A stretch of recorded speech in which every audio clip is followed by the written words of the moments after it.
I'm Saif, and if you're watching this, then you've likely agreed to or stumbled upon on my essential request for help in addressing a lot of the issues that are on campus when it comes to some of the more basic parts of infrastructure. I'm going to show you guys how to identify the issues that a wheelchair would face when it comes to the sidewalks and how broken up they are, and then hopefully you guys will be able to find those on your own time. And from there, I'm going to hopefully attach a little form to this video so you guys can fill that out, and then we'll get this little impromptu Campus Upkeep Committee up and running, and then we can actually make some real change by first identifying the problems. Alright, so let's go ahead and get started. So this is basically the kind of sidewalk that you would run, right? It's flat, it's not broken up whatsoever, and it's even level. So that we are able to roll on it without some issues. So we're gonna keep on going now.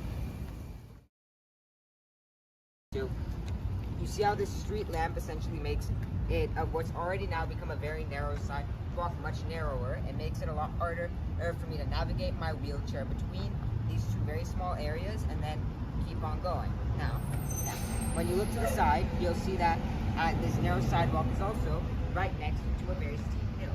That means that in the event, if I ever lose control of my wheelchair and I don't have enough room to even rotate it at all, I will end up falling off of this hill.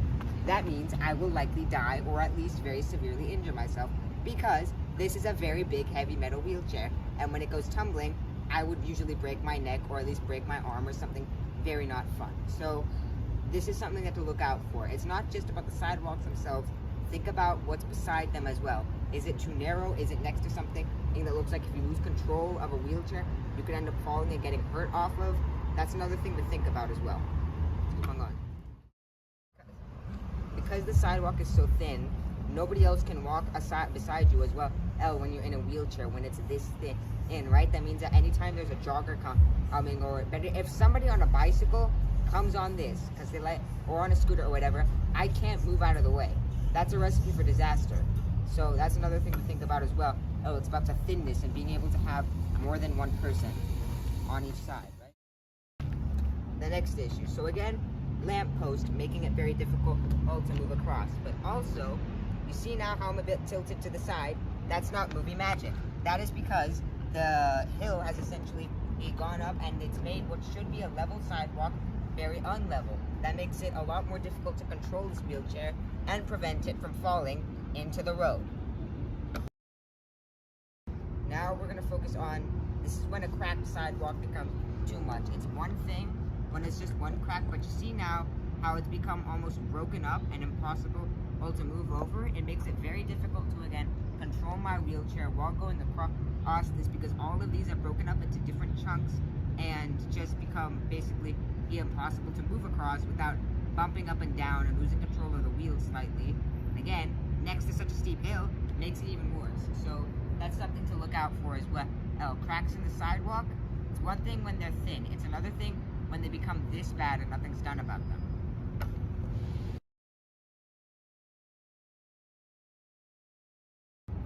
A crack like this is thin, this is fine. Nothing is unlevel about it. You don't need to worry about something like this.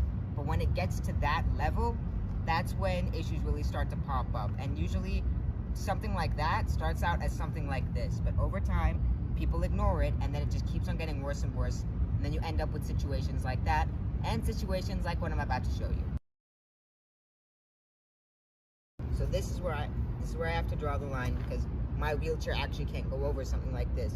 You see this ledge, how it's so far up, it's become so off level from the original sidewalk. When I'm faced with something like this, my wheelchair can't go over it. Now, it might seem like I might be able to cross this, but for wheelchairs like mine, and generally speaking other wheelchairs as well, there's sometimes a little bolt attached at the bottom which allows it to connect into a safety mechanism that a wheelchair van has. When you have something like that, you can't make a clearance like this because it could potentially damage the bolt, and just generally speaking, it is very unstable to cross over something like that, which is why I can't come over this. So when you see something this off level, that's when you really need to take notice, because that usually means at that point a wheelchair just can't go over a pavement like that, especially if it's a manual one. I'm gonna have my camera woman and help by pointing out the other areas that are just above that are just ahead of me, which are also inaccessible. So, just looking to the side first off, you see how this bleeds off? Again, huge hill. The wheelchair falls, the wheelchair's falling. And now if you go a bit further, you're gonna see how the sidewalk does not bleed in to the actual pavement properly, and as a result, it ends up just making it impossible for a wheelchair to go over it. Couple that with the fact that the lamppost, again, is blocking the way, means that you can't go over it. And then, if you look to the side where the sidewalk is moved, you'll see that it's so far up that I can't end up actually clearing that ledge. It's too much, right? So in the event of a fire or something, I have no way to get out onto the road, and I have no way to get up into the building as well if I'm trying to enter to the side.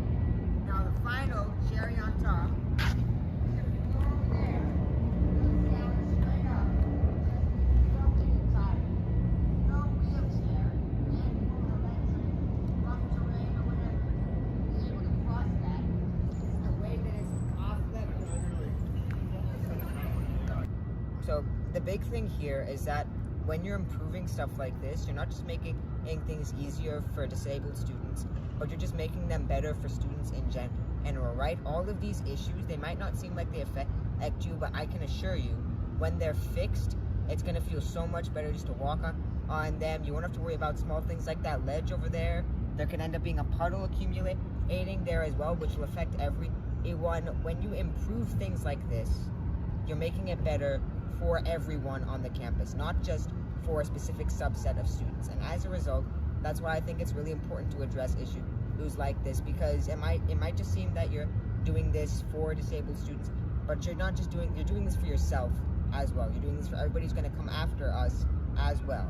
You're making this campus a better place to be, a safer place to be, a more accessible place to be, and I think that's a really nice thing to do. So if you could help out with this, I would really appreciate it so much, and I'd like to thank you so much for even taking an interest in something like this. I just thank you, and I look forward to seeing what you guys are going to do with this.